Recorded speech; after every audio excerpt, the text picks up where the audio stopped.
கள்ளக்குறிச்சி கள்ளசாராய உயிரிழப்பிற்கு காரணமான அமைச்சர்கள் மற்றும் அதிகாரிகள் பதவி விலக வேண்டும் என்று பாமக கட்சியின் நிறுவன தலைவர் டாக்டர் ராமதாஸ் வேண்டுகோள் விடுத்தார். திண்டிவனம் அடுத்த தைலாபுரத்தில் உள்ள பாட்டாளி மக்கள் கட்சியின் அலுவலகத்தில் பாட்டாளி மக்கள் கட்சி நிறுவன தலைவர் டாக்டர் ராமதாஸ் பத்திரிகையாளர்களை சந்தித்தார். அப்போது அவர் பாட்டாளி மக்கள் கட்சி தொடர்ந்து கள்ளச்சாராயத்திற்கு எதிராக போராடி வருகின்றது. மேலும் நாங்கள் தனித்து தேர்தலில் நின்றபோது ஆட்சிக்கு வந்தால் மதுவிலக்கு முழுவதுமாக அமல்படுத்துவோம் என்று தேர்தல் வாக்குறுதி அளித்ததாக தெரிவித்த டாக்டர் ராமதாஸ், சமீபத்தில் கள்ளக்குறிச்சி மாவட்டம் கருணாபுரத்தில் கள்ளசாராயம் குடித்து 38 பேர் பலியாகிய நிலையில் 50க்கும் மேற்பட்டோர் தீவிர சிகிச்சை அளிக்கப்பட்டு வருகின்றனர். இதற்கு கள்ளசாராயம் காரணம் அல்ல என்று கட்டுக்கதைகளை விட்ட மாவட்ட ஆட்சியர் உயிரிழப்பு அதிகமான போது கள்ளசாராயம்தான் காரணம் என்று ஏற்றுக்கொண்டார். பின்பு துறை சார்ந்த அதிகாரிகள் மீது தமிழக அரசு நடவடிக்கை எடுத்துள்ளது. இந்த நடவடிக்கை வரவேற்கத்தக்கது என்றாலும் கூட முக்கிய குற்றவாளிகள் மீது நடவடிக்கை இல்லை என்று கூறினார்.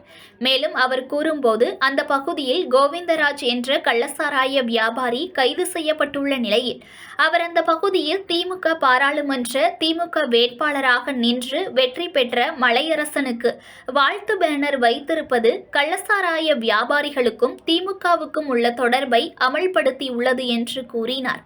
கள்ளசாராயம் தமிழக அரசால் விற்கப்படுகின்ற மது, கஞ்சா, போதை ஊசி போன்ற போதைப் பொருட்களால் தமிழகம் தள்ளாடுவதாகவும் இதனால் மக்கள் உயிரிழப்பு ஏற்படுவதுடன் குடும்பங்கள் சீரழிவதாகவும் தெரிவித்த டாக்டர் ராமதாஸ், தமிழகத்திற்கு முழு மதுவிலக்கு தேவை என்றும் தமிழகத்திற்கு முழு மதுவிலக்கு வருகின்ற கூட்டத்தொடரிலேயே அமல்படுத்த வேண்டும் என்றும் வேண்டுகோள் விடுத்தார். மேலும் அவர் பேசும்போது, கள்ளச்சாராயத்திற்கு துணை போகும் மதுவிலக்கு அமல்துறை அமைச்சர் முத்துசாமி, மாவட்ட பொறுப்பு அமைச்சர் ஏவா வேலு அவரது ஆதரவாளரும் சட்டமன்ற உறுப்பினருமாகிய வசந்தம் கார்த்திகேயன் மற்றும் துறை சார்ந்த அதிகாரிகள் உடனடியாக பதவி விலக வேண்டும் என்று வேண்டுகோள் விடுத்தார். கள்ளச்சாராய வணிகத்தை தடுக்க தவறிய காவல்துறையினர் மீது மேற்கொள்ளப்பட்டுள்ள நடவடிக்கை சரியானதுதான். ஆனால் இது போதுமானதல்ல. கல்வராயன் மலையில், புகழ்பெற்ற கல்வராயன் மலையில்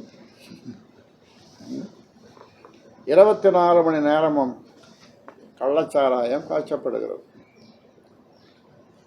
அதற்கு காரணமானவர்களை காவல்துறையினர் கைது செய்தாலும் கூட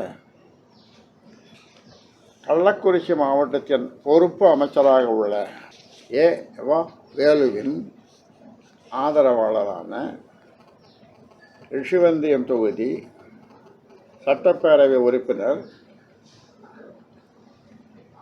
வசந்தம் கார்த்திகேயன் உள்ளிட்டோர் தலையிட்டு அவர்களை விடுதலை செய்ய வைக்கின்றனர்.